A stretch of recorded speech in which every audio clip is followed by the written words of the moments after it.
Topic under discussion today is how to provide food security.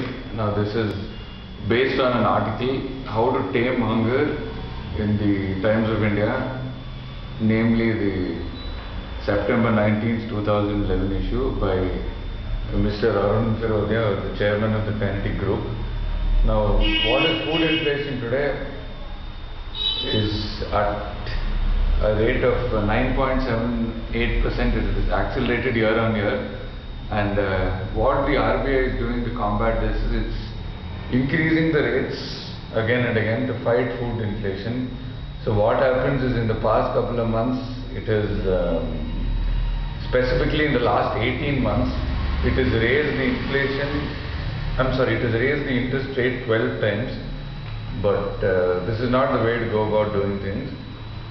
So we have to pay more attention to the supply side. Now I'll just bring it down to layman's terms. You have the demand side and the supply side. So in the supply side of the economy, what we have to do is we have to increase the food production through a multi-pronged strategy so that your supply and demand forces are equalized. Now the first thing is we have to go about seeing what ails agriculture. So you can't blame shortage of food on a rising population, because it hardly seems fair to say that since the population of India is rising and it's increasing by the day, you can't say that the loss or the shortage of food crops is because of this. And you also can't blame it on the exports, like for example the case of the onion. So the food exports have a very insignificant role to play in this. Then the main issue in food security becomes the role of the middlemen. Now what happens is, in the 50s, namely 1951 and 1952, 89% of what the consumer spent on food reached the farmer. Consumer spent on food reached the farmer, but then today hardly about 34% reaches the farmer. What happens is the rest of the 66% is being knocked off by middlemen, touts and the political bigwigs, mainly because of political clout and undue influence exerted by them. So what happens is agriculture is becoming a real mess. You have farmers going into debt. You have farmers committing suicide, which is a result of the political clout exercised by these individuals. Then let us go about into seeing what are some of the things that ail agriculture. So we can't blame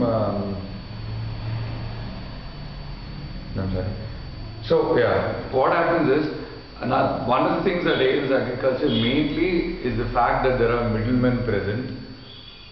So this is just a figure that I'm throwing across. Because of middlemen, we have lost about 20 lakh crores worth of business because they have knocked it off.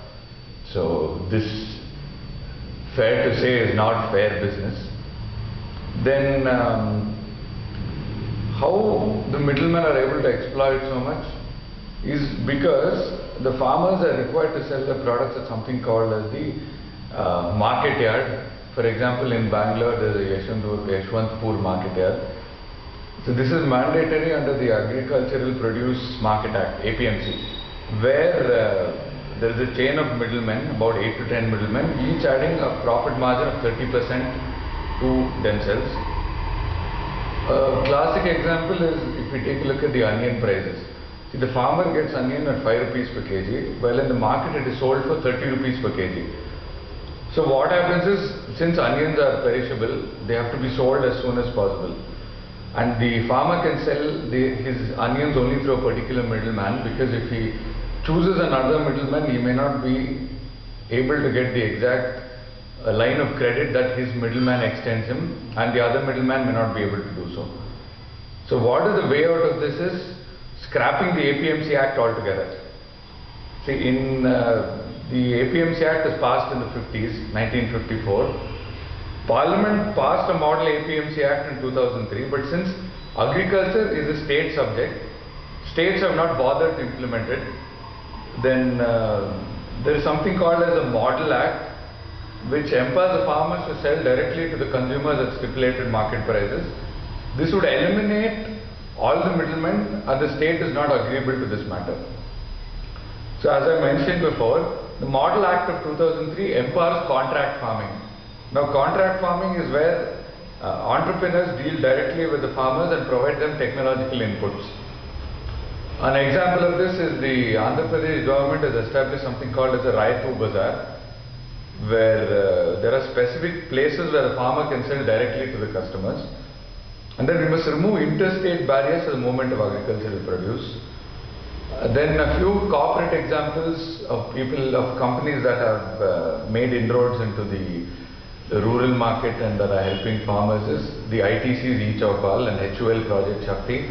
The E-Chowpal initiative of ITC is where ITC has gone down to select villages in India, provided them with a computer and access to the internet, where farmers can log on using the internet to their local farmers markets and see what are the prices that are available, what are the prices that are fixed for their produce, may it be vegetables, may it be grains, pulses, rice, so on and so forth. And they can sell them directly to the consumer without any middlemen. HUL's Project Shakti is an exact same initiative that has been undertaken. And then another thing that can be done is, since vegetables are perishable commodities, it becomes important to provide cold chain facilities. Let us say the farmer is producing tomatoes, which are a perishable vegetable. So if you have a cold chain facility for storing tomatoes, and you also have refrigerated trucks for transporting tomatoes between the place of production and the place of ultimate sale and distribution, you are able to save that much of the vegetable from being spoiled. Then the Bhabha Atomic Research Center have undertaken an initiative using gamma radiation. Now they believe that utilizing gamma radiation you can improve the shelf life of food crops like onions. Also there is an organization called CSIO in Chandigarh who have developed a high voltage process to sterilize milk in a few minutes and reduce the time and effort taken to pasteurize milk, and by so saving a lot of time and energy in the process. So the agricultural universities have been also doing a lot of work in this regard.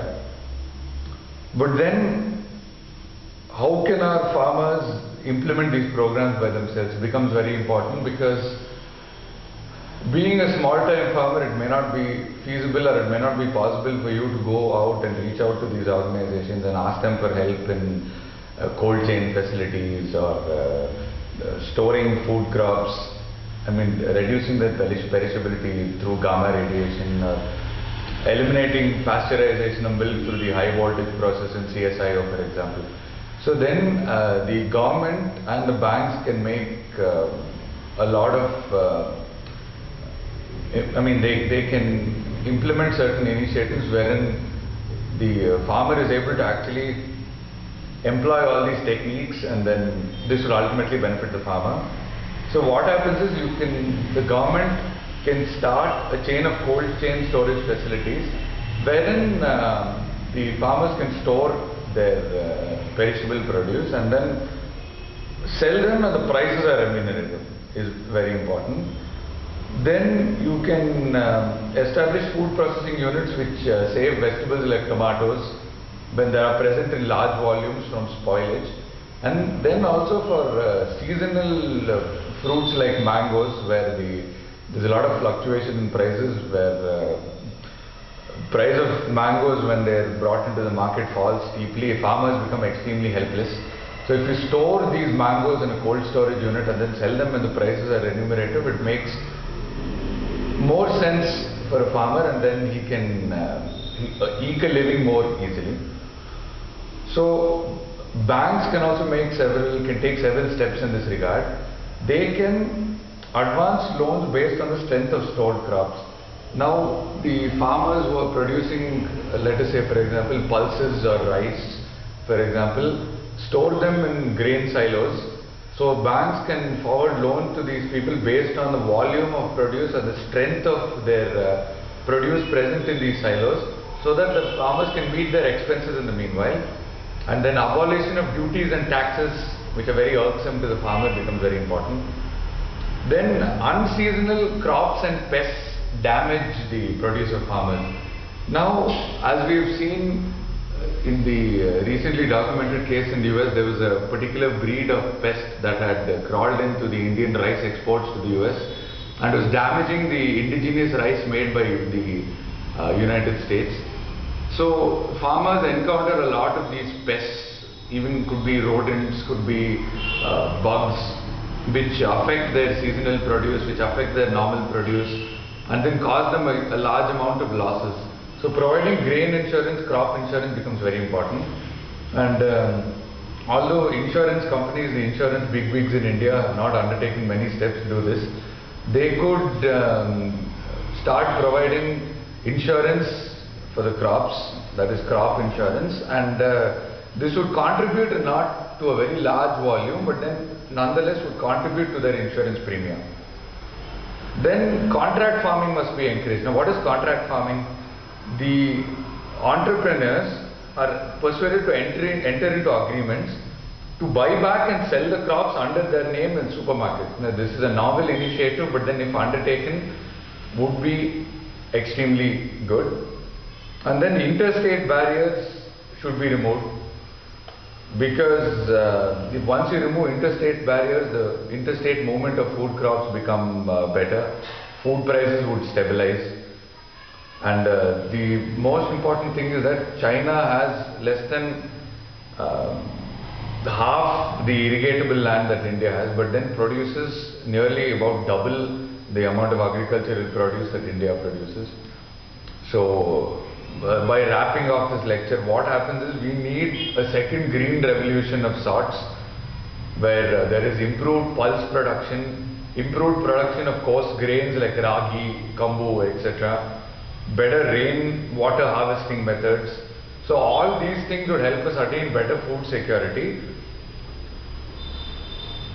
To sign off, I just like to say that methods are not wanting, but then the political will to do so is missing.